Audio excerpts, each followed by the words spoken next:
ആയിഷ റളിയല്ലാഹു അൻഹ പറയുന്നു, ഇമാം ബുഖാരിയുടെ റിവായത്തിലുള്ളതാണ്, ലമ്മ കാന യൗമ ഉഹ്ദിൻ ഹസമൽ മുശ്രികൂൻ, ഉഹ്ദ് യുദ്ധത്തിൽ മുശ്രിക്കീങ്ങൾക്ക് മേൽക്കൈ ലഭിച്ചു, അവർ വിജയിച്ചതുപോലെയായി. ഫസറഹ ഇബ്ലീസ്, ഇബ്ലീസ് അന്ന് ഉച്ചത്തിൽ വിളിച്ചു പറഞ്ഞു, ഐ ഇബാദല്ലാഹ് ഉഖറാക്കും,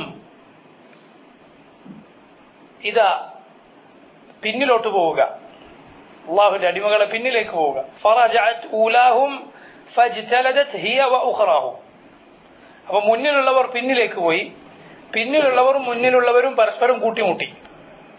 എന്തായി? മുസ്ലിമീങ്ങൾക്ക് ശത്രുക്കൾ ഏത് സ്വന്തക്കാരേത് എന്ന് മനസ്സിലാകാത്ത രൂപത്തിൽ വരെ ആയിപ്പോയി, അങ്ങോട്ടും ഇങ്ങോട്ടും കൂടിക്കലർന്നു.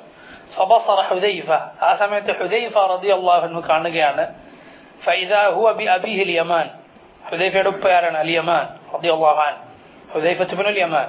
ഹുദൈഫ കാണുകയാണ് യമാൻ ആരുടെ കൂട്ടത്തിൽ, മുസ്ലിമീങ്ങൾ തിരിച്ചു വരുമ്പോൾ മുസ്ലിമീങ്ങൾ മുശ്രിക്കുകളാണെന്ന് വിചാരിക്കുന്ന, അവരുടെ സംഘത്തിലാണെന്ന് വിചാരിക്കുന്ന കൂട്ടത്തിലാണ് ആര്? യമാനുള്ളത്. അദ്ദേഹം മുസ്ലിമീങ്ങളുടെ കൂട്ടത്തിലാണ്.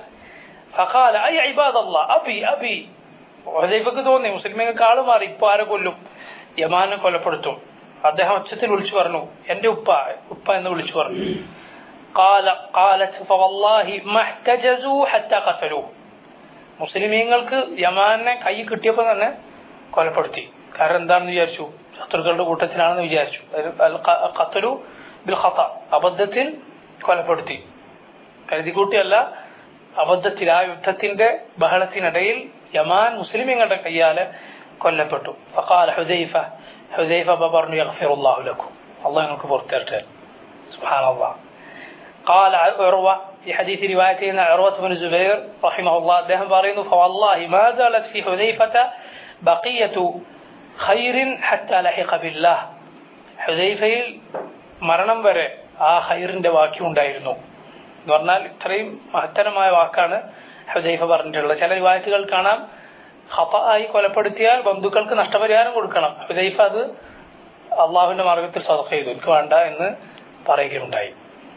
അപ്പൊ ഇത് ഉഹദിൽ സംഭവിച്ച ഒരു സംഭവമാണ്. ഉഹദിൽ ഒരുപാട് കാര്യങ്ങൾ, സംഭവ ബഹുലമാണ് ഉഹദ് എന്ന് പറഞ്ഞാൽ.